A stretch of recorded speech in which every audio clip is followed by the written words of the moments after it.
NST news కి స్వాగతం. కొండపి నియోజకవర్గంలో ప్రతి మండలంలోనూ పల్లెపల్లెకు సురేష్ అంటూ ఆత్మీయ సమావేశాలు ఏర్పాటు చేస్తూ ఆదిమూలపు సురేష్ తనదైన ప్రచారాన్ని కొనసాగిస్తున్నారు. దీనిలో భాగంగా కొండపిలోని మిట్టపాలెం, ముప్పవరం గ్రామాల్లో పర్యటించి ఆ గ్రామ ప్రాంత సమస్యలను అడిగి తెలుసుకున్నారు. 3 నెలల క్రితం కొండపి వైసీపీలో వివాదాలు ఉన్న మాట వాస్తవమేనని, నేడు అందరం ఒకే కుటుంబం అనే ఐకమత్యంతో కొండపి నియోజకవర్గాన్ని వైఎస్ జగన్మోహన్ రెడ్డికి బహుమతిగా అందిస్తామన్నారు. అబద్ధపు వాగ్దానాలు వైఎస్ జగన్మోహన్ రెడ్డి చేయడని, అలా చేసి ఉంటే 2014లోని సీఎం అయి ఉండేవారని అన్నారు. ఒక్కసారి మాట ఇస్తే మాట కోసం, పేదల భవిష్యత్ కోసం నిత్యం ఆరాటపడే వ్యక్తి వైఎస్ జగన్మోహన్ రెడ్డి అని, రానున్న ఎన్నికల్లో కొండపిని వైసీపీ అడ్డాగా మార్చాలని కోరారు. జగన్ అని చెప్పి అన్నా ఒక్కసారి మాటనా, ఒక్కసారి వాళ్ళు అన్నారు మనం కూడా అన్నామన్నా అంటే మనం గెలుస్తామన్నా అంటే జగన్ అన్న ఒకటే చెప్పాడు, ఏదైనా మాట ఇస్తే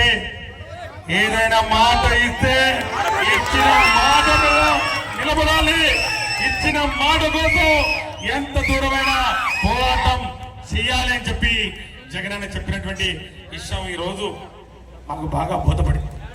జగనన్న ఎప్పుడు అంటూ ఉంటాడు, జగనన్న చాలా మంది ఎన్నో విధాలుగా విమర్శలు చేస్తూ ఉంటారు, వ్యక్తిగత దూషణలు చేస్తూ ఉంటారు, వ్యక్తిగతంగా అవమానపడుతుంటారు.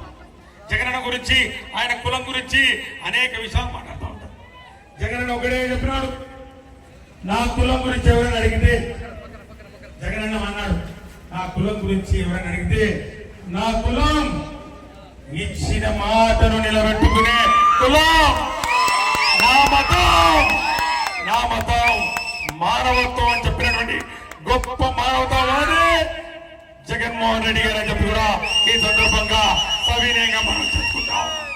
పథకాలు, సంక్షేమ పథకాలు, అమ్మఒడి, చేయూత, ఆసరా, విద్యా దీవెన, విద్యా కానుక, మరి రైతు భరోసా, నేతన్న నేస్తాం, వాహన మిత్ర, చెప్పుకుంటూ పోతే ఏ పథకాలైనా కూడా ఎక్కడైనా కూడా ఏదైనా వివక్ష కనపడిందా?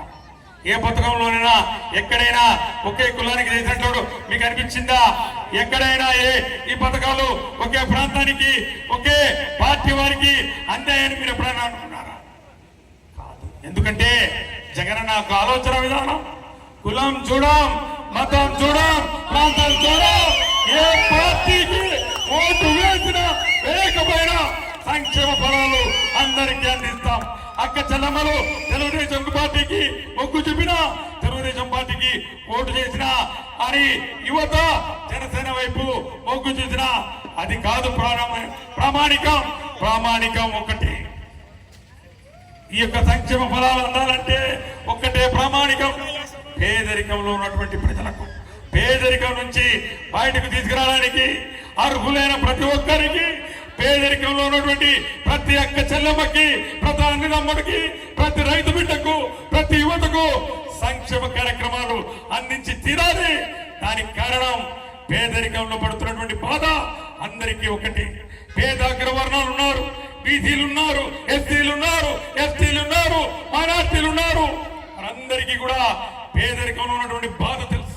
ఆ యొక్క మహమ్మారి ఏ విధంగా అయితే పేదరిక కుటుంబంలో పుట్టిన ప్రతి ఒక్కరికి నాణ్యమైన వైద్యం దూరం చేసింది, ఈ పేదరికం మరి ఉన్నత విద్యకు దూరం చేసింది. ప్రాణం విలువ ఎవరికైనా ఒకటే. ప్రాణాలు మరి కాపాడుకోవాలంటే, నాణ్యమైన వైద్యం అందించాలంటే, కార్పొరేట్ వైద్యం అందించాలంటే తెలుగుదేశం పార్టీ వాళ్ళకి ఇవేం పట్టలేదు. దివంగత నేత, ప్రియతమ నాయకుడు డాక్టర్ వైఎస్ రాజశేఖర రెడ్డి గారు ఆరోగ్యశ్రీ లాంటి పథకాన్ని తీసుకొచ్చినటువంటి పరిస్థితి మనందరం చూస్తాం. అది ఒక ఆలోచన. అంటే పేద బడుగు బలహీన వర్గాల వారికి సంక్షేమ ఫలాలు అందించాలంటే ఇలాంటి పథకాలు రావాలి. ఒక ఆరోగ్యశ్రీ రావాలి. పిల్లలకు చదువు చెప్పించుకోవడానికి బడికి పంపించాలంటే మరి ఆర్థిక స్తోమత సరిపోక, మరి పిల్లలు ఏదైనా పనికి ఉపయోగపడితే ఆర్థికంగా మరి వారు ఉపయోగపడతారని చెప్పి బడికి పంపించలేని తల్లులకు ఈరోజు అమ్మఒడి లాంటి చక్కటి పథకాన్ని అందించినటువంటి ఆలోచన జగన్ అని చెప్పి కూడా మీ అందరికీ మనవి చేసుకుంటున్నాను.